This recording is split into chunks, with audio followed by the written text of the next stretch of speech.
नमस्कार मेरे प्यारे साथियों, जय हिंद। माझी तेरी कश्ती के तलबदार हजारों हैं, कुछ इस तरफ तो कुछ उस तरफ, कुछ ही मझधार में है कि मिल ही जाएगी मंजिल भटकते भटकते। कहना है कि मिल ही जाएगी मंजिल भटकते भटकते, गुमराह तो वो हैं जो अभी घर से निकले ही नहीं। चलिए मेरे प्यारे साथियों, आज हम इस संविधान के तीसरे सेशन को आगे बढ़ाते हैं। अभी तक हमने बस संविधान के बारे में जाना था कि संविधान है क्या, संविधान कहते किसे हैं और भारत का संविधान है कैसा। लेकिन हमारे मन में एक थॉट आता है कि संविधान बना कैसे, कहां से संविधान की नींव पड़ी, किसने सोचा कि संविधान लिखना चाहिए, किसने कहा कि हर चीज लिखित में आनी चाहिए, कहां से हमारे मन में विचार आए। चलिए इनके बारे में हम चर्चा करने वाले हैं। तो आज से जो है हमारा टॉपिक रहेगा संवैधानिक विकास, यानी हमारे देश में जो संविधान लिखा गया है इसकी नींव कहां से पड़ी थी, कैसे ये चीजें आगे बढ़ी, कैसे हम गुलाम हुए और कैसे हमारा देश स्वतंत्र हुआ। चलिए इसके बारे में हम चर्चा करने वाले हैं। और आज हमारे संविधान की तीसरी क्लास है, जिसमें हम आज 3 टॉपिक के बारे में चर्चा करेंगे। चार्टर एक्ट 1600, कंपनी कैसे आई भारत में, फिर चार्टर एक्ट 1726 क्या है, और तीसरा जो रहेगा आपका रेगुलेटिंग एक्ट 1773 क्या है, कैसे इसकी नींव पड़ी थी और क्या इसमें प्रावधान आपके देखने को मिलते हैं। चलिए देखिए, अब हम पढ़ते हैं क्या, संवैधानिक विकास। तो संवैधानिक विकास में हम शुरुआत करते हैं कि जो कंपनी आई थी, कंपनी भारत में कैसे आई। और पहले आपके मन में विचार आएगा कंपनी बनी कब थी।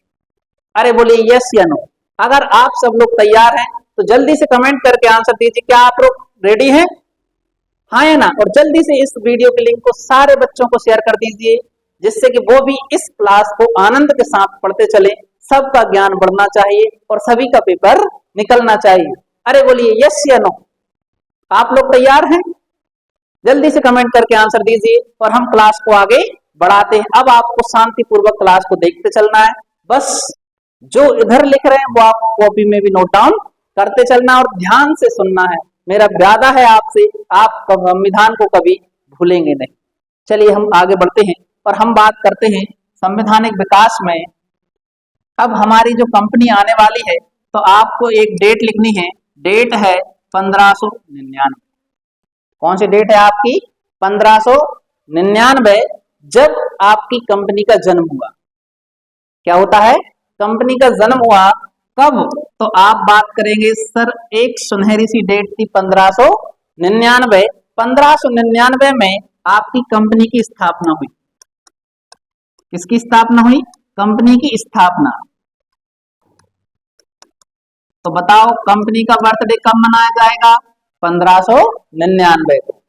अब जब कंपनी आई है आपकी, तो आप बताओ जब छोटा सा बच्चा आता है तो नाम नहीं रखोगे क्या उसका, तो नाम रखा गया उसका। तो नाम देखिए, कंपनी का बहुत बड़ा नाम था उस समय, तो नाम था आपका कंपनी का। तो देखिए कंपनी की स्थापना कब हुई आपकी, तो कंपनी की स्थापना हुई 1599 में। इसकी स्थापना के साथ इसका जो नाम रखा गया था, मेरे प्यारे साथियों, नाम बहुत इंपॉर्टेंट है आपके लिए। तो नाम था इसका, लिख लीजिए आप, द गवर्नेंस एंड मर्चेंट। तो नाम क्या था इसका, the governance of merchant, the governance of merchant. देखिए आप नाम, the governance of merchant, London trading, London trading, trading into the east Indies, east Indies. ये किसका नाम था आपका, तो ये उस समय कंपनी का नाम रखा गया था। तो नाम ही देखो कितना बड़ा रखा गया है, the governance of merchant London trading into the east Indies. ये क्या था नाम, क्यों रखा गया था, तो देखो मेरे प्यारे साथियों, अब आपको पता है कंपनी की स्थापना हुई है, कंपनी का नाम रखा है, तो आपके मन में विचार आ रहा होगा कि सर कंपनी तो बनी है, कंपनी बनी कहाँ है। बताइए मेरे प्यारे साथियों, जिनको भी पता है तो कमेंट करके आंसर दीजिए, कंपनी की स्थापना कहां पर हुई है। तो आप बताएंगे कि सर सुनिए, हमने पढ़ा है कहीं कि कंपनी आई है, कंपनी की जो स्थापना हुई है वो कहां पर हुई है, तो वो लंदन में हुई है। कहां पर हुई है, लंदन। छोटा सा लाल है, लाल ने कंपनी की स्थापना कर दी है। कब, 1599 में। तो 1599 में आपकी कंपनी आई, कहां पर आई है, लंदन में इसकी स्थापना हुई है। कहां पर हुई है आपकी, लंदन। और लंदन में स्थापना हुई, इसका उद्देश्य क्या था, क्यों कंपनी खोली गई थी, तो इसका जो मोटिव रखा गया था, तो वो आप याद रखना मेरे प्यारे साथियों। इसका जो उद्देश्य रखा गया था, पूर्वी देशों के साथ व्यापार करना था। इसका जो उद्देश्य रखा गया था, क्या रखा गया था इसका, इसका जो उद्देश्य रखा गया था, तो याद रखना है आपको, इसका उद्देश्य क्या रखा गया था, क्यों कंपनी खोली गई, तो इसका जो उद्देश्य था, वो उद्देश्य था पूर्वी देशों के साथ व्यापार करना। पूर्वी देशों के साथ व्यापार करना। फिर आपके मन में विचार आएगा कि पूर्वी देश कौन कौन से थे, तो उस समय जो पूर्वी देशों को टारगेट किया गया था, उनमें जो आपके देश आते थे, उनके नाम क्या क्या हैं वो याद रखना आपको। तो देशों के नाम याद रखना, जैसे पूर्वी की बात करें तो यहीं आपके काउंट करते हैं, जो मेन थे आपके इंडोनेशिया। कौन से देश थे आपके, इंडोनेशिया। और यहीं पर हम बात करते हैं भारत की, और यहीं पर आता है आपका कौन सा, चीन। तो ये पूर्वी देशों में काउंट होते थे, यहीं पर व्यापार करने के लिए कंपनी को विकसित किया गया था। कब की बात है, 1599। और इसके पहले की अगर हम बात करें तो वास्को डी गामा भारत आए थे 1498 में। ठीक है ना, धीरे धीरे करके कंपनी डेवलप हुई, कंपनी भारत में आई। अभी कंपनी भारत में नहीं आई है, याद रखना। अभी तो कंपनी का क्या हुआ है, जन्म हुआ है, अभी कंपनी बनी है। जब कंपनी बनी तो उसका नाम रख दिया, नाम रखा क्या, the governance of merchant London trading into the east Indies, यानी पूर्वी देशों के साथ व्यापार करेंगे, है ना, पूर्वी देशों के साथ व्यापार करेंगे। कहां कहां पर करेंगे, इंडोनेशिया, भारत, चीन। स्थापना हुई लंदन में, कब हुई, 1599 में इसकी स्थापना हो गई है। अब क्या हुआ, कंपनी तो बन गई है, और याद रखना कोई भी कंपनी उस देश की सरकार की बिना परमिशन के व्यापार अन्य देशों में जाकर नहीं कर सकती। तो यही विकास इनके पास आया कि अभी तो कंपनी बनी है, अब हमें सहमति लेनी पड़ेगी वहां की महारानी से। क्या लेनी पड़ेगी, सहमति लेनी पड़ेगी। इसलिए जो कंपनी है, कंपनी ने सहमति ली। कब, देखो कंपनी बनी कब आपकी, 1599 कंपनी बनी। यानी इधर हम बात करें किसकी, कंपनी की स्थापना हुई आपकी। कंपनी की क्या हुई है मेरे प्यारे साथियों, स्थापना हुई। जब कंपनी की स्थापना हुई तो कंपनी परमिशन लेगी। तो कंपनी ने जो परमिशन ली, डेट याद रखना, 31 दिसंबर 1600 को। कब, 31 दिसंबर 1600 तो क्या ली गई, परमिशन ली गई।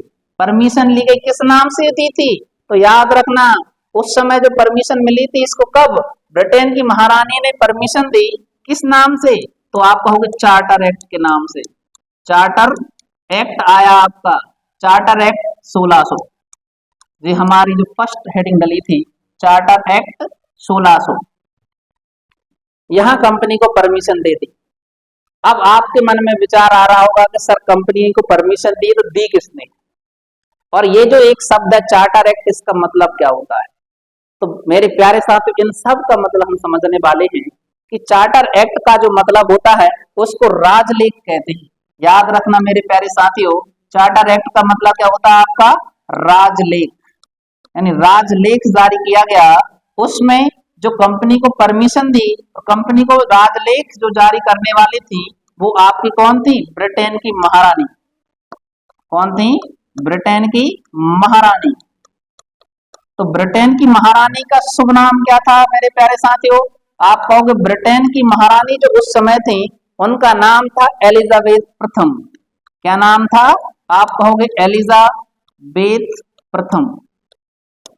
कौन थी बताओ, एलिजाबेथ प्रथम। एलिजाबेथ प्रथम ने क्या किया, तो उन्होंने एक राजलेख जारी किया। राजलेख कब जारी किया, 1600 बोले तो 31 दिसंबर 1600 को। उसमें क्या हुआ, कंपनी को व्यापार करने की परमिशन दी गई। कितने समय के लिए परमिशन दी गई थी? तो याद रखना कि जो चार्टर एक्ट था, चार्टर एक्ट में कंपनी को 15 वर्षों के लिए, कितने वर्षों के लिए? 15 वर्षों के लिए एकाधिकार प्रदान किया गया। क्या दिया गया आपका? एकाधिकार प्रदान किया। कितने वर्षों के लिए दिया गया है? तो आप बात करेंगे 15 वर्षों के लिए कंपनी को एकाधिकार प्रदान किया गया। कब प्रदान किया गया है? चार्टर एक्ट 1600 में प्रावधान आया। ये कब आया था? डेट कौन सी थी? तो 31 दिसंबर 1600 थी। किसने आदेश दिया है? ब्रिटेन की महारानी। ब्रिटेन की महारानी का नाम क्या है?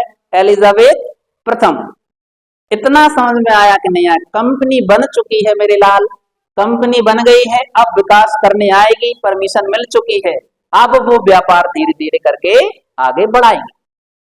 तो यही हमें 3 पॉइंट क्लियर रखना है कि कंपनी को एकाधिकार कब प्राप्त हुआ है?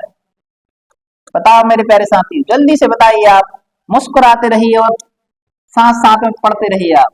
तो कंपनी को एकाधिकार कब प्राप्त हुआ? आप बताओगे 31 दिसंबर 1600 को, है ना? किसके तहत? चार्टर एक्ट 1600 के तहत। तो याद रखना, यानी 1600 में कंपनी को क्या मिला है? आपका एकाधिकार मिला है। पेपर में पूछा जाता है मेरे प्यारे साथियों, कंपनी को एकाधिकार सर्वप्रथम कब मिला? आप कहोगे 1600 में। लेकिन कब कंपनी का एकाधिकार समाप्त हुआ? याद रखना है, जल्दी से कमेंट करके आंसर बताइए जिन्होंने संविधान पढ़ा है। कंपनी का एकाधिकार समाप्त कब हुआ था? तो आप बात करेंगे सर कंपनी को एकाधिकार कब मिला है? 1600 में। फिर एक डेट आएगी आपकी 1813। कौन सी डेट आएगी आपकी? 1813 में कंपनी का जो है एकाधिकार समाप्त हुआ। क्या हो गया था आपका? एकाधिकार क्या होगा? आगे चल के हम पढ़ेंगे, एकाधिकार समाप्त होगा। फिर आपको एक डेट मिलेगी 1833। कौन सी डेट मिलेगी आपकी? 1833। 1833 को कंपनी पर व्यापार पर पूर्ण नियंत्रण हो जाएगा, यानी व्यापार पर पूर्ण नियंत्रण, पूर्ण क्या हो जाएगा? नियंत्रण, यानी व्यापार बंद हो जाएगा आपका। और एक डेट याद रखना आपको, 1858। कौन सी डेट याद रखना आपको? 1858 को आपकी कंपनी ही समाप्त हो जाएगी। कंपनी क्या हो जाएगी आपकी? समाप्त हो जाएगी। तो कितनी डेट याद रखना मेरे प्यारे साथियों? आपको 4 डेट याद रखना है। 4 से 4, 4 से 16। 4 का स्क्वायर कितना होता है आपका? 16। यानी एकाधिकार मिला, आज हम स्वतंत्र हैं, हर जगह घूम फिर सकते हैं। आपको पता है जब बच्चा छोटा था, कैसा था? छोटा था, जन्म हुआ तो नामकरण हुआ, बच्चा छोटा बड़ा हुआ तो उसको स्कूल जाने लगा, स्कूल जाने लगा तो उसको कुछ स्वतंत्रता मिल गई। क्या मिल गई है? अरे बोलो यस या नो, यहाँ तक समझ में आया? बच्चे को स्वतंत्रता मिल गई है। जब स्वतंत्रता मिली है तभी बच्चा स्कूल गया है, और स्कूल गया है तो बच्चा बड़ा हो गया है। बड़ा हो गया है तो कुछ स्वतंत्रता उसकी क्या कर दी गई है? छीन ली गई है। जब छीन ली गई है, उसकी शादी हो गई है, अब बच्चा क्या नहीं होगा? स्वतंत्र नहीं घूम पाएगा। जब स्वतंत्र नहीं घूम पाएगा, फिर धीरे धीरे वो वृद्ध हो गया। क्या हो गया आपका? वृद्ध हो गया, मतलब आपको पैसे का लेन देन बंद कर देगा। जब पैसे का लेन देन बंद कर देगा, एक दिन ऊपर निकल जाएगा। कहाँ निकल जाएगा? ऊपर। यानी इस समय कंपनी क्या हो जाएगी आपकी? समाप्त। यानी 60, 13, 33, 58, यहां तक कंपनी का विकास रहता आपका। फिर आप कहोगे सर हमने तो सुना है कंपनी चलती है 1947 तक। नहीं मेरे प्यारे साथियों, आपकी कंपनी समाप्त हो जाती है, फिर आपके डायरेक्ट जो आपके महाराज हैं उनका शासन चलता है। उस समय कंपनी आपकी कैसी हो जाएगी? समाप्त हो जाएगी 1857 की क्रांति के बाद। अब हम बात करने वाले, कंपनी आपकी बन गई है, कंपनी अब भारत में व्यापार करेगी, है ना? जब कंपनी का एकाधिकार मिला, कितने समय के लिए आपको? 15 वर्षों के लिए। तो देखिए मेरे प्यारे साथियों, धीरे धीरे चार्टर आते जाते हैं, कंपनी को एकाधिकार मिलता जाता है और कंपनी आगे काम करती चलती है। और कंपनी जो आगे विकसित कंपनी पर नजर कौन रखा था? तो वही कंपनी को चलाने के लिए थे, कंपनी को चलाते कौन थे? तो कंपनी को जो चलाते थे उनका नाम था कोर्ट ऑफ डायरेक्टर्स। कौन चलाते थे कंपनी को? तो आप बताओगे कोर्ट ऑफ डायरेक्टर्स। याद रखना है, कंपनी को चलाने के लिए कौन थे आपके? कोर्ट ऑफ डायरेक्टर्स थे, जिनको हम हिंदी में बताना चाहें तो यही था इनका निदेशक मंडल। कौन था आपका? निदेशक मंडल। अब आपसे पेपर में क्वेश्चन पूछा जाता था कि बताओ निदेशक मंडल जो कंपनी को चलाता था उसमें कितने सदस्य थे? तो मेरे प्यारे साथियों आपको याद रखना है कितने सदस्य थे उसमें? 24 सदस्य थे। बताओ 2 और 4 24 क्या है? निदेशक मंडल। ये कंपनी को लीड करेंगे, है ना। अब 24 निदेशक मंडल के सदस्य हैं, ये कंपनी को चलाएंगे और यही क्या करेंगे मेरे प्यारे साथियों याद रखना, निदेशक मंडल का काम क्या था? ये कंपनी के नियम बनाते थे। क्या करते थे? तो आप बताओगे कंपनी के क्या करते थे? नियम बनाते थे। याद रखना है, आपसे पूछा जा सकता है कि बताइए कंपनी जो बनी थी उसके नियम कौन तैयार करता था? तो आप बताओगे नियम तैयार करता था निदेशक मंडल, जिसको ही हम कहते हैं कोर्ट ऑफ डायरेक्टर। इनकी संख्या थी 24। कितनी संख्या थी? 24। अब ये व्यापार कंपनी भारत में करने लगी, कंपनी आ गई है, धीरे धीरे करके व्यापार चल रहा है। कुछ समय बीतता गया और कंपनी जो थी इसने व्यापार प्रारंभ किया था सूरत से। कहां से प्रारंभ किया था आपका? सूरत से। तो कंपनी देखो, अब इसमें हम आगे पढ़ेंगे इनके बारे में। तो देखो मेरे प्यारे साथियों आपको याद रखना है कि इधर जो था सूरत था गुजरात में। कौन सी जगह थी आपकी? सूरत। सूरत में कंपनी आती है, धीरे धीरे करके अपना क्षेत्र बढ़ाती है और क्षेत्र बढ़ाने के बाद यही जो था आपका जिसका नाम था बम्बई। क्या नाम था? बम्बई। इधर था मद्रास। कौन सी जगह थी आपकी? मद्रास। और इधर जो पड़ता था जिसका नाम था कलकत्ता। क्या नाम था? कलकत्ता। कंपनी की 3 जगह ब्रांचें खुल चुकी थी। देखिए कहते हैं ना महान वही बना है जिसने शुरुआत की है। कंपनी ने शुरुआत एक छोटे क्षेत्र से की, एक समय ऐसा है उसकी 3-3 ब्रांचें खुल चुकी हैं। कहां कहां पर? बम्बई, मद्रास और कलकत्ता। 3 जगह इसकी ब्रांचें खुल चुकी हैं। अब कंपनी क्या करती है? धीरे धीरे साम्राज्य का विस्तार करती है, क्षेत्र बढ़ाती जाती है ना। वहीं पर एक डेट आती है, कंपनी क्षेत्र बढ़ा रही थी आपकी, डेट आई आपकी। तो मेरे प्यारे साथियों आपको इंपोर्टेंट तरीके से डेट याद रखना है। वो डेट थी आपकी चार्टर एक्ट। चार्टर एक्ट जो आया उसका नाम था 1726। कौन सा चार्टर आया आपका? 1726। 1600 के बाद कंपनी धीरे धीरे विकास करती रही और एक एक्ट आया जिसका नाम क्या था? चार्टर एक्ट आया। अब आपके मन में विचार आया होगा अचानक से ये एक्ट क्यों आ गया? तो देखो मेरे प्यारे साथी, आपको पता है जब कोई चीज ज्यादा दूर तक बढ़ जाती है तो हमें जो है कुछ अधिकार दूसरों को सौंपने पड़ते हैं। क्या करने पड़ते हैं? कुछ अधिकार दूसरों को सौंपने पड़ते हैं। अभी तक जो कंपनी चल रही थी, भारत में कंपनी चल रही, कानून बन के आ रहा था लंदन से। कहां से बन के आ रहा था? लंदन से। अब उन्होंने कहा कि हम लंदन से कहां तक कानून बना के भेजेंगे? ये यहाँ पर हमारे विश्वास पात्र व्यक्ति बैठे हुए, कहां पर? बंबई, मद्रास और कलकत्ता। तो कंपनी के हेड ऑफिस से एक लेटर आता है, कब? किस नाम से? चार्टर एक्ट 1726 की जो कलकत्ता में बैठे हुए हैं, यानी जो हमारी 3 प्रेसिडेंसियां हैं। कितनी प्रेसिडेंसियां थी उस समय? 3 प्रेसिडेंसी थी। कौन कौन सी? कलकत्ता, बंबई और एक और कौन सा था आपका? तो आप बताओगे मद्रास प्रेसिडेंसी। कौन कौन सी प्रेसिडेंसी है आपकी? कलकत्ता, बंबई और मद्रास प्रेसिडेंसी के गवर्नर कानून या विधि बना सकेंगे। कि गवर्नर कानून, देखो मेरे प्यारे साथियों आपको यहां तो कहीं कानून मिलेगा या फिर विधि शब्द मिलेगा, विधि बना सकते। यानी अब जो है इधर के गवर्नर को कुछ अधिकार मिल गए हैं, यानी बंबई, मद्रास और कौन सा है? कलकत्ता। यहाँ के जो गवर्नर हैं कौन है अभी आपके? अभी तो जी हैं। कौन है? केवल जी, यानी गवर्नर। गवर्नर यहाँ के कानून बनाएंगे। याद रखना है गवर्नर को कानून बनाने का अधिकार कब मिला? तो 1726 में मिला। अब ये कानून बनाएंगे। तो इन्होंने क्या हुआ मेरे प्यारे साथी? कानून बनाया। जब कानून बनाया तो ये इधर के अलग कानून बनाएंगे, ये अलग बनाएंगे, ये अलग बनाएंगे, है ना। जब कानून बनाया तो धीरे धीरे विकास किया इन्होंने। जब विकास करते गए तो उस समय याद रखना है हमें, एक डेट जो आती है, आपने नाम सुना है रेगुलेटिंग एक्ट। क्या नाम सुना आपने? Regulating act 1773। रेगुलेटिंग एक्ट कौन सा आपका? 1773 ये आया।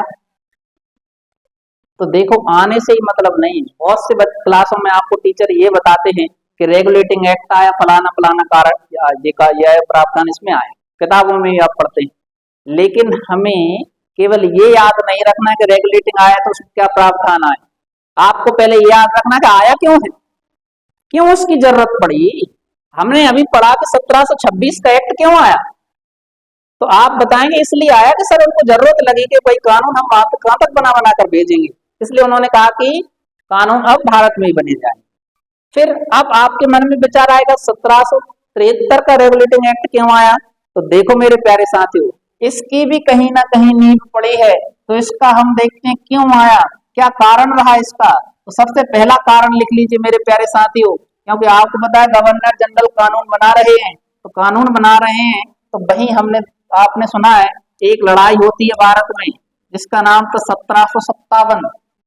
बताओ किस किस ने नाम सुना है? 1757 में एक लड़ाई हुई थी जिसका नाम था प्लासी का युद्ध।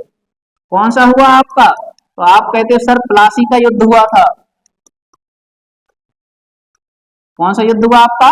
प्लासी का युद्ध। कब हुआ? 1757 में। तो कमेंट करके आंसर दीजिए किस किस के बीच में हुआ था 1757 में प्लासी का युद्ध। कौन सा युद्ध हुआ आपका? 1757 में कौन सा युद्ध हुआ आपका? प्लासी का युद्ध हुआ। तो आप बताएंगे सर प्लासी का युद्ध हुआ है, उनका नाम था नवाब सिराजुद्दौला। कौन थे आपके? तो आप बताओगे बंगाल के जो नवाब थे, नवाब सिराजुद्दौला। कौन थे आपके? नवाब सिराजुद्दौला। और वर्सेस कौन थे आपके? तो आप बताओगे नवाब सिराजुद्दौला और अंग्रेजों के बीच में युद्ध हुआ, जिसमें आपको पता अंग्रेज जीत जाते हैं। कौन जीत जाते हैं? अंग्रेज जीत जाते हैं और सिराजुद्दौला हार जाता है। ये याद रखना है, अंग्रेजों की भारत में पहली लड़ाई थी जिसमें अंग्रेजों ने जीत हासिल की। आपको पता है अगर कोई व्यक्ति एक बार जीत जाता है तो उसका धीरे धीरे मनोबल बढ़ता है और वो बारी बारी से युद्ध जीतता चलता है। तो सबसे पहले याद रखना अंग्रेजों ने पहली कौन सी लड़ाई लड़ी जिसमें वो जीत गए? प्लासी का युद्ध। प्लासी का युद्ध कब हुआ? 1757 में। कौन थे? नवाब सिराजुद्दौला और कौन थे आपके? अंग्रेजों के बीच में युद्ध हुआ। जब युद्ध होता है ये जीत जाते, कंपनी जीत गई है आपकी, फिर उन्होंने, आपको पता है एक ही बार में नहीं माने वो आपके, फिर एक और लड़ाई लड़ते हैं जिसका नाम था 1764 में। कब? 1764 में एक और युद्ध होता है जिसका नाम था बक्सर का युद्ध। बताइए मेरे प्यारे साथियों किस किस ने नाम सुना है बक्सर का? तो बताइए बक्सर का युद्ध हुआ। कौन सा युद्ध हुआ? बक्सर का। तो ये इसकी घटना हम आपको जब आप इतिहास पढ़ेंगे, आपको जब आधुनिक इतिहास पढ़ाया जाएगा तब विस्तार से बताया जाएगा कारण क्या था बक्सर के युद्ध का। तो बस आपको अभी याद रखना है कि बक्सर का युद्ध कब हुआ? 1764 में हुआ। किन किन के बीच में हुआ? तो बक्सर का युद्ध जो हुआ था वो आपके इधर से 3 व्यक्ति थे। कितने व्यक्ति थे? 3 व्यक्ति थे। उनके नाम याद रखना है। कौन कौन थे वो जो 3 लोग थे? तो एक थे आपके जिनका नाम था मीर कासिम। कौन थे आपके? मीर कासिम। दूसरे थे अवध के नवाब। कहाँ के नवाब थे? अवध के नवाब। और तीसरे जो थे उनका नाम लिख लीजिए आप मेरे प्यारे साथियों, तीसरे थे बंगाल के नवाब। बंगाल के नवाब। 3 व्यक्ति थे। कितने व्यक्ति थे आपके? 3 व्यक्ति थे जिनके बीच में ये युद्ध होता है। और इधर जो थी आपकी वो कंपनी थी। कौन थी आपकी? कंपनी। तो देखो मेरे प्यारे साथियों असलियत में ये युद्ध तो हुआ ही नहीं। क्या हुआ? इधर जब जो बंगाल के नवाब सिराजुद्दौला हारते हैं तो अंग्रेजों ने अपने एक व्यक्ति को इधर बैठा दिया। बैठाने के बाद वो उनके हाथों की कठपुतली बन जाता है। जब कठपुतली बनता है तो वो एक दिन परेशान हो जाता है। परेशान होने के बाद वो इन दोनों को और मिला लेता है, अवध के नवाब और मीर कासिम। जब ये लोग बनते हैं तो आपस में लड़ने जाते हैं। अंग्रेजों को पता पड़ा कि ये इनसे क्यों लड़ा रहे हैं। इनसे कह दिया इन्होंने अवध के नवाब से हम आपको जागीर देंगे।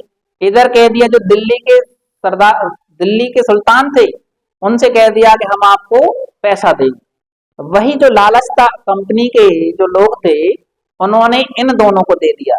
किस किस को? मीर कासिम को और किसको? अवध के नवाब को। जिसमें अकेले रह गए कौन? आपके बंगाल के नवाब। कौन रहेगा आपके? बंगाल के नवाब अकेले रह जाते हैं, जिससे कि ये लड़ाई ही नहीं होती है और कंपनी जीत जाती है। कौन जीत जाते हैं आपके? कंपनी जीत जाती है। ये युद्ध ही नहीं होता और बंगाल के नवाब भाग जाते हैं।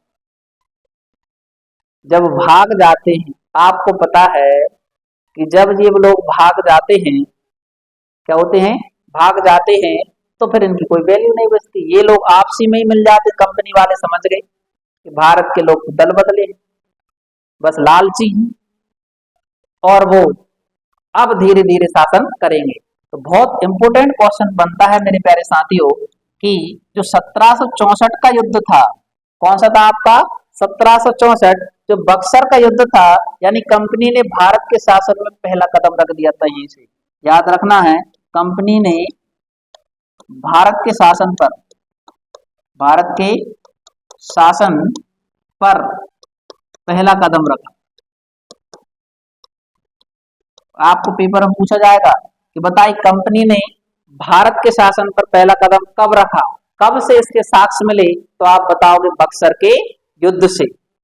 इधर तक क्लियर है या नहीं? बताइए मेरे प्यारे साथियों।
एक मिनट मेरे प्यारे साथियों, आपको थोड़ा सा इधर अकेला संशोधन कर लेना है, जिसमें कि हम बताएंगे कि जो आपके मीर कासिम थे, कौन थे आपके? मीर कासिम जो थे आपके, वो कौन है आपके? वो थे बंगाल के नवाब। कौन थे आपके? बंगाल के नवाब। इधर कौन थे जी? मीर कासिम कौन थे आपके? बंगाल के नवाब। एक मिनट थोड़ा सा आप संशोधन कर लीजिए। यहाँ हम बात नाम ही लिख लेते हैं, जिसमें आप बात करोगे कौन थे आपके? मीर कासिम।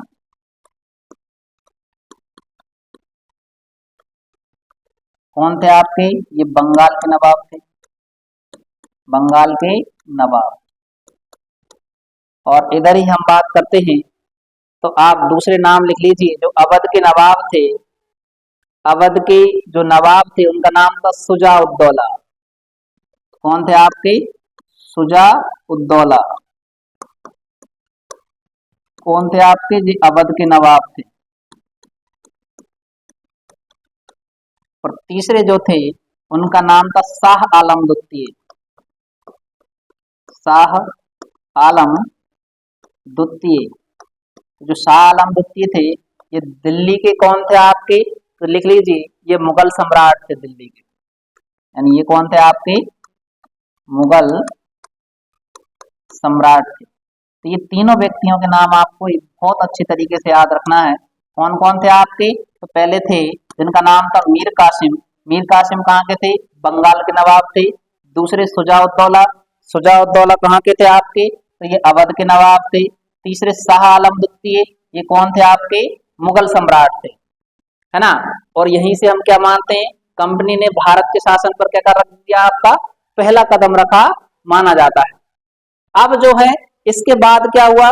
जब युद्ध हुआ है तो कहीं ना कहीं से संधि हो गई। तो फिर इधर ही आपको याद रखना है कि 1765 में, कब? 1765 में इलाहाबाद की संधि हुई।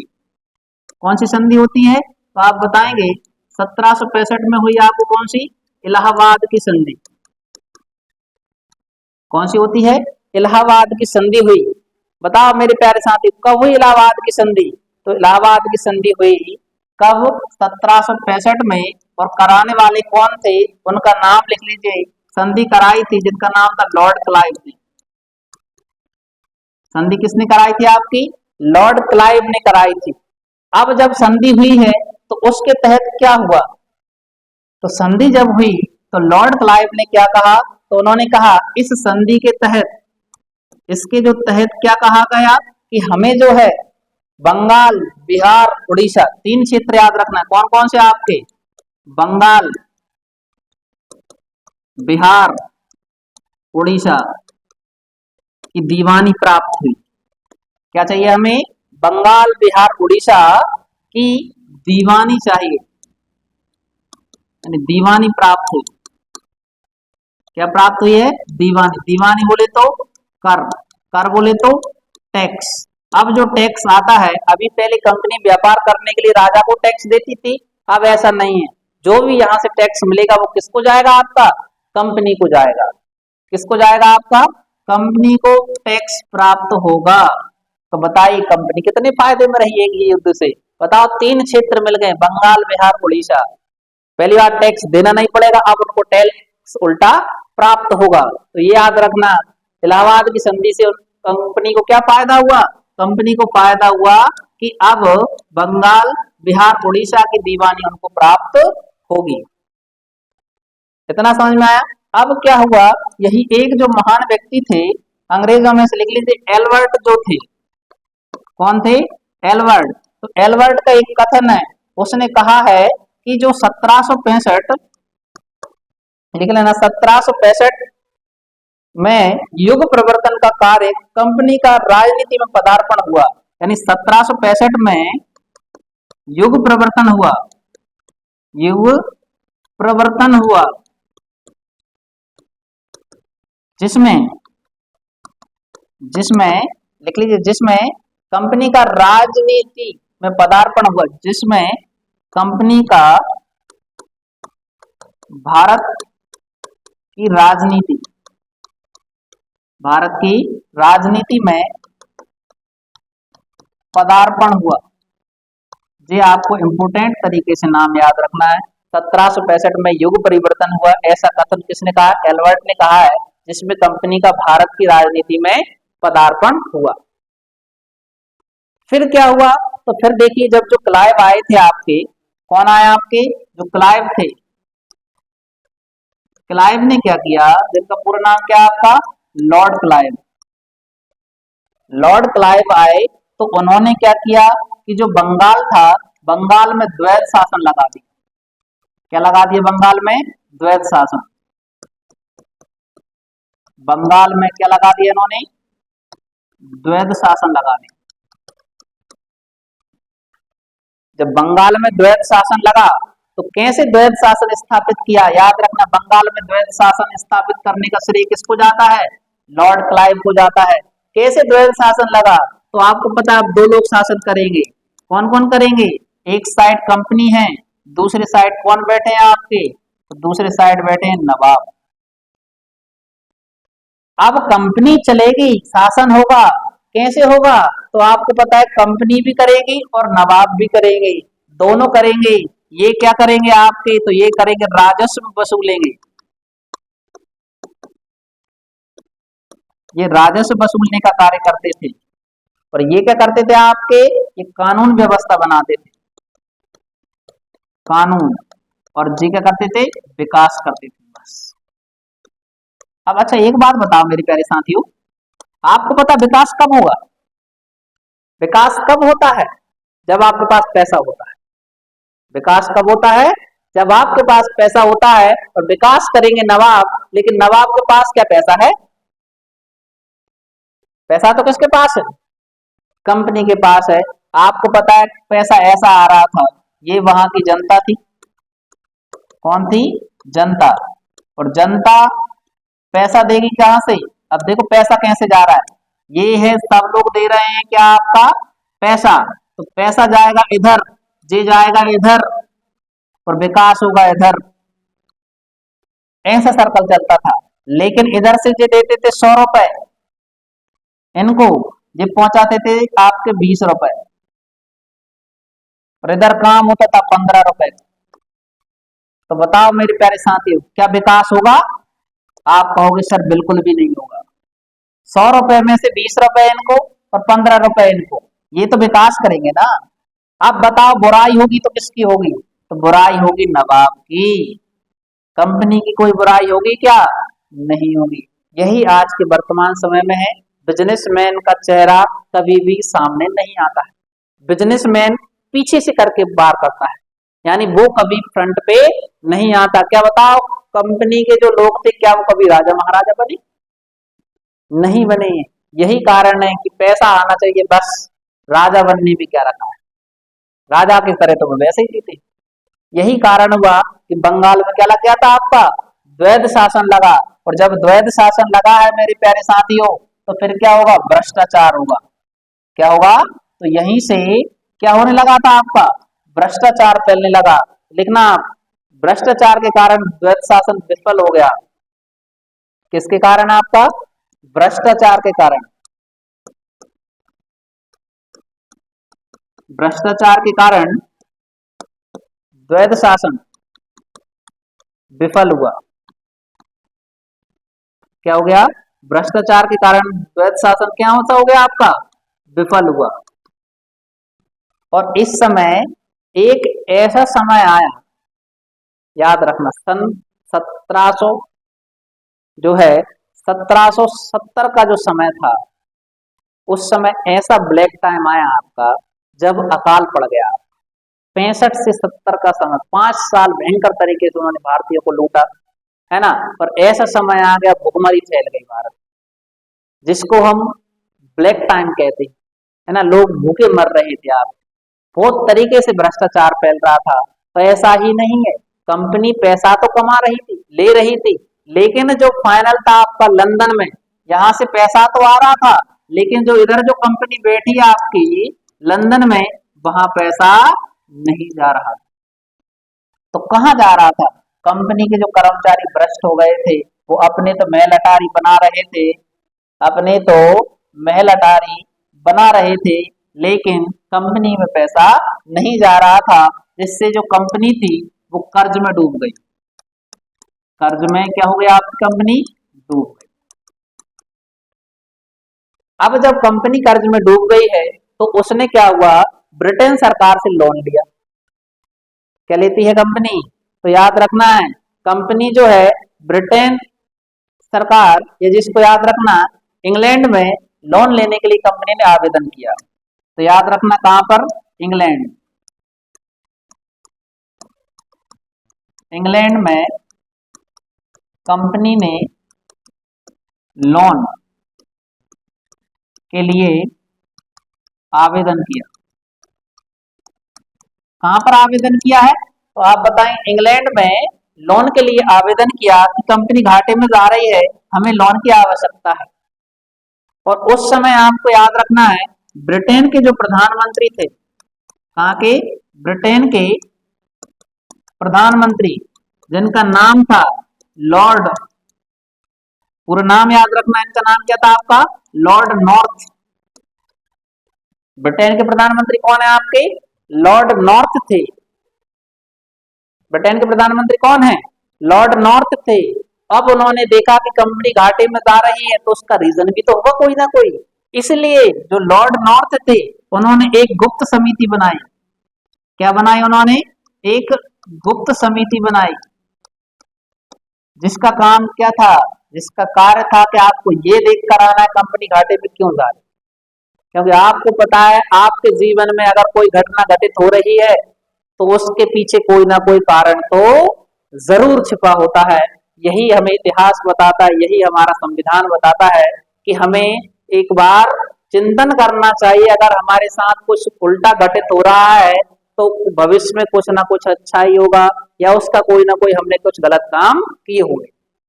तो आपको याद रखना है, ब्रिटेन के प्रधानमंत्री थे उस समय लॉर्ड नॉर्थ, जिन्होंने एक गुप्त समिति की स्थापना की, है ना, जिसका निर्माण किया। और जो भारत में द्वैध शासन विफल हुआ, यानी कंपनी के भ्रष्टाचार का पता लगाएगी।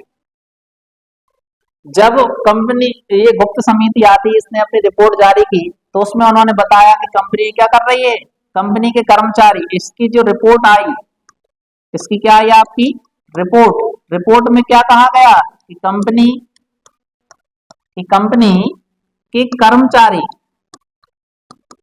के कर्मचारी भ्रष्टाचार फैला रहे हैं। कंपनी के कर्मचारी क्या कर रहे हैं? भ्रष्टाचार फैला रहे हैं और लोगों पर भी अत्याचार कर रहे हैं और बहुत ज्यादा पैसा कमा रहे हैं। इसी का फायदा उठाया किसने? लॉर्ड नॉर्थ ने। किसने फायदा उठा लिया?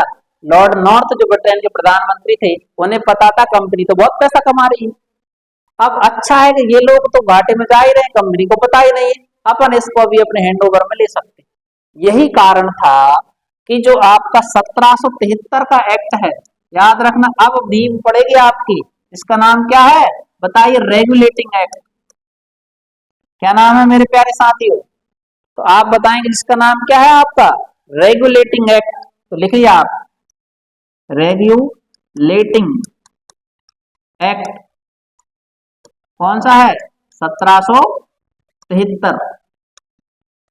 जिसका एक और नाम भी है, तो लिख लीजिए जिसका नाम क्या है। तो नाम आप बताएंगे, इसका नाम एक और लिख लीजिए, जिसका नाम था नॉर्थ इंडिया एक्ट। इसका नाम क्या है आपका? अन्य नाम इसको भी बोलते हैं क्या? नॉर्थ इंडिया एक्ट के नाम से भी जानते। नॉर्थ कौन थे? लॉर्ड नॉर्थ थे। कौन थे नॉर्थ?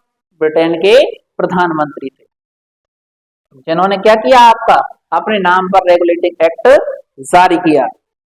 अब ये क्या करेंगे आपके? इन्होंने सबसे पहले पर क्या प्रावधान किया, तो वो आपको याद रखना है।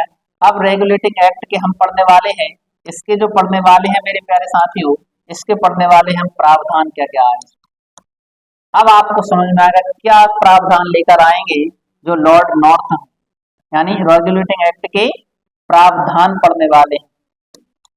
क्या क्या प्रावधान इसमें आपके सम्मिलित है। तो सबसे फर्स्ट जो प्रावधान था, अब इसकी हम चर्चा करते हैं। पहला प्रावधान क्या था?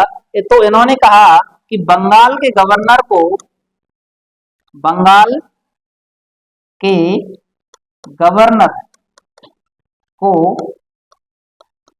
गवर्नर जनरल बनाया जाएगा। गवर्नर जनरल बनाया जाएगा। क्या कहा इन्होंने? कि बंगाल के गवर्नर को गवर्नर जनरल बनाया जाएगा। अब क्या हुआ कि जो है गवर्नर जनरल बन गए हैं। ये जो आप देख रहे हैं, इन्होंने क्या कहा? 3 प्रेसिडेंसियां थी आपकी, एक बंबई, एक मद्रास, और तीसरी कौन सी है आपकी? तीसरी कौन सी है जिसका नाम क्या है? कलकत्ता। अब जो कलकत्ता जो है, उसके गवर्नर को गवर्नर जनरल बना दिया। इधर के कौन है? गवर्नर ही। अब ये उन्होंने कहा गवर्नर जनरल बनाया जाएगा और अन्य प्रेसिडेंसी इसके अंतर्गत आएंगी। तो आप लिख लीजिए अन्य कौन थे आपकी, यानी शेष दोनों मद्रास एवं मुंबई इसके अधीन आएंगी। तो इधर लिख लेना, शेष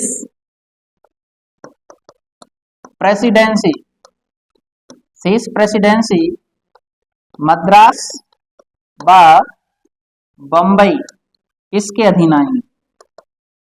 इसके अधीन आएंगे। तो ये आपको याद रखना है कि बंगाल के गवर्नर को गवर्नर जनरल बना दिया गया और शेष जो है इसके अधीन ही आएंगे। अब आप और क्या कहोगे, तो पहले याद रखना है कि जो बंगाल के पहले गवर्नर जनरल, जी से दर्शा रहे हैं हम, गवर्नर जनरल कौन बने आपके, उनका नाम याद रखना है वॉरेन हेस्टिंग। कौन थे आपके, वॉरेन हेस्टिंग। कौन थे आपके, तो नाम आप बताएंगे, वॉरेन हेस्टिंग, जो थे बंगाल के पहले गवर्नर जनरल बने और यही थे आपके अंतिम गवर्नर। कौन थे आपके अंतिम गवर्नर, जिनको हम प्रथम पुरुष में पढ़ते हैं। तो बंगाल के पहले गवर्नर जनरल कौन है, वॉरेन हेस्टिंग, या बंगाल के अंतिम गवर्नर कौन है आपके, वॉरेन हेस्टिंग। अब क्या हुआ, दूसरा और क्या प्रावधान आपको देखने को मिलता है, दूसरा जो प्रावधान आया आपका वो लिख लीजिए मेरे प्यारे साथियों। दूसरा प्रावधान आया भारत में, कहां पर, भारत में गवर्नर जनरल की सहायता के लिए 4 सदस्यीय परिषद होगी। यानी लिख लेना आप कि भारत में गवर्नर जनरल के लिए 4 सदस्यीय परिषद होगी। कितने सदस्यीय परिषद होगी, तो याद रखना 4 सदस्यीय परिषद होगी। कहां से प्रावधान आया, 1773 के एक्ट में ही प्रावधान आया कि 4 सदस्यीय परिषद बनाई जाएगी। इसी से पता पड़ता है कि आपके भारत में, नोट याद रखना आपको, यहीं से अनुमान लगता है कि केंद्रीकरण की शुरुआत हुई। किसकी शुरुआत हुई आपकी, केंद्रीकरण की शुरुआत। और क्या हुआ आपका, केंद्रीकरण की शुरुआत के साथ साथ याद रखना आपको दूसरा, गवर्नर जनरल की सहायता के लिए आए हैं, यानी कार्यपालिका का उदय हुआ। किसका हुआ आपका, कार्यपालिका का उदय हुआ। 2 डेटे याद रखना है। तीसरा क्या प्रावधान आया कि उन्होंने बताया कि जब भारत का गवर्नर जनरल के पास जो 4 सदस्यीय परिषद होगी उसी पर कार्य किया जाएगा, लेकिन याद रखना है जो भी कार्य होगा वो बहुमत के आधार पर निर्णय लिया जाएगा। यानी जो निर्णय है क्या होगा आपका, निर्णय बहुमत के आधार पर लिया जाएगा, बहुमत के आधार पर। जिससे क्या हुआ आपका, तो आपका गवर्नर जनरल भी स्वतंत्र नहीं हुआ, है ना। अब गवर्नर जनरल भाई साहब आपके अकेले कुछ नहीं कर सकते हैं, तो क्या करेंगे, तो आप बताओगे जब 4 लोगों की सहमति मिल जाएगी तो वही कार्य माना जाएगा, जिसको परमिशन दी जाएगी। आप बाकी कोई परमिशन आपकी काम नहीं करेगी।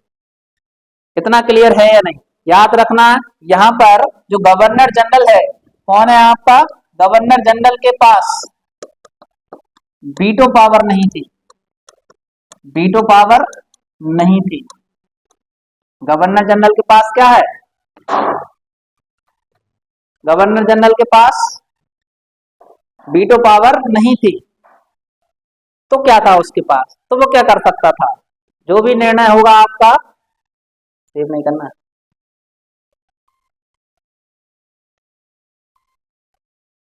तो देखिए गवर्नर जनरल के पास क्या नहीं थी आपकी, वीटो पावर नहीं थी।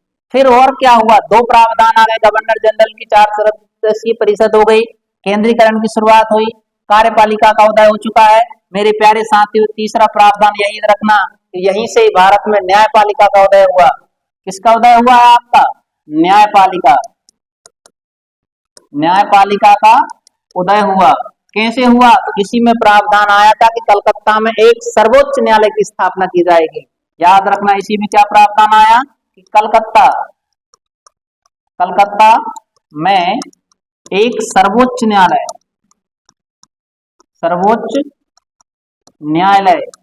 की स्थापना की जाएगी,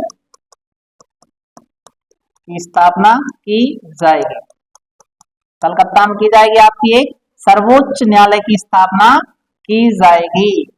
तो बताओ सबसे पहले सर्वोच्च न्यायालय की स्थापना कहाँ हुई भारत में? तो आप बताओगे कलकत्ता। कलकत्ता बोले तो पश्चिम बंगाल। ठीक है ना।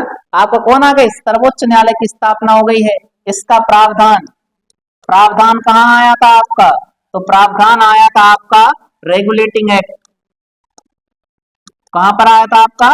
रेगुलेटिंग एक्ट 1773 में इसका प्रावधान आया था मेरे प्यारे साथियों।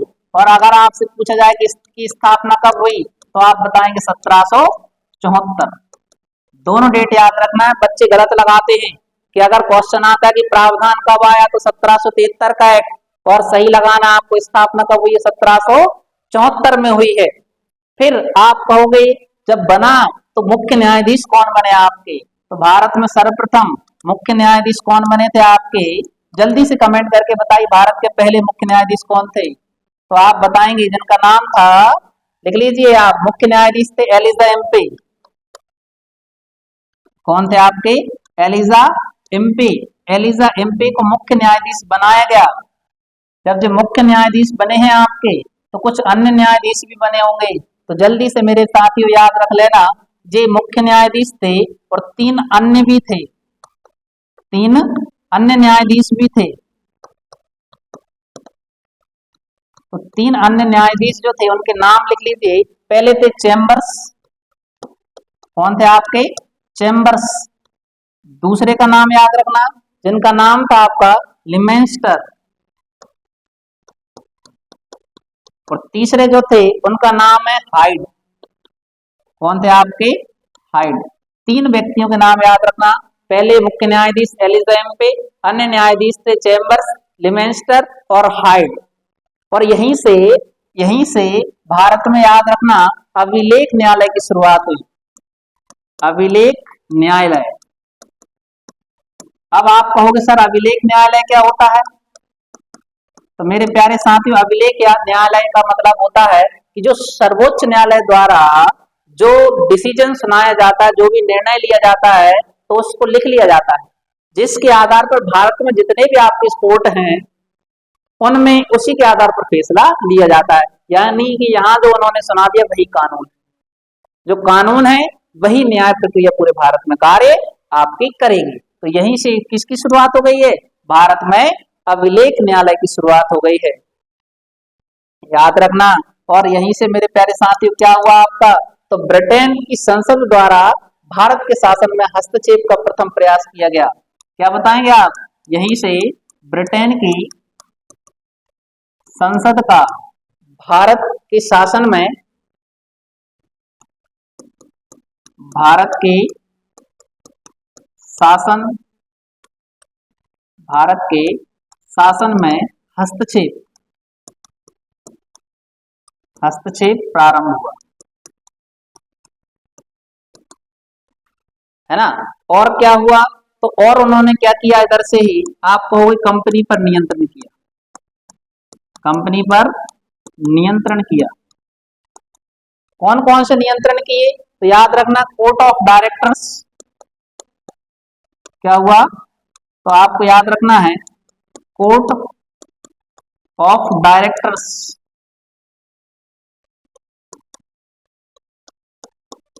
की संख्या, याद रखना आपको क्या हुआ कि कोर्ट ऑफ डायरेक्टर्स की संख्या जो 24 थी, उनका चुनाव जो है प्रक्रिया को बदल दिया। यानी कोर्ट ऑफ डायरेक्टर्स की चुनाव प्रक्रिया को बदल दिया। क्या किया उन्होंने? तो आप बताओगे इन्होंने क्या किया? कोर्ट ऑफ डायरेक्टर्स की चुनाव प्रक्रिया को बदल दिया। और प्रतिवर्ष जो रिटायर होंगे वो 1/4 डायरेक्टर सेवा मुक्त होंगे। यानी प्रतिवर्ष क्या कर दिया उन्होंने? प्रतिवर्ष जो है 24 में 1/4, याद रखना प्रतिवर्ष 1/4 में क्या हो गया आपके? तो वो जो होंगे आपके वो सेवा मुक्त हो जाएंगे। ऐसे प्रावधान आपके रेगुलेटिंग एक्ट में आते हैं, ठीक है ना। और यहीं पर जो हुआ आपका लास्ट लिख लीजिए, कंपनी जो है, कंपनी बिना लाइसेंस भारत में भारत में व्यापार करेगी। ठीक है मेरे प्यारे साथियों, ये आपका पूर्ण होता है कौन सा, आपका रेगुलेटिंग एक्ट। इसके बाद मिलते हैं हम नेक्स्ट क्लास में। धन्यवाद।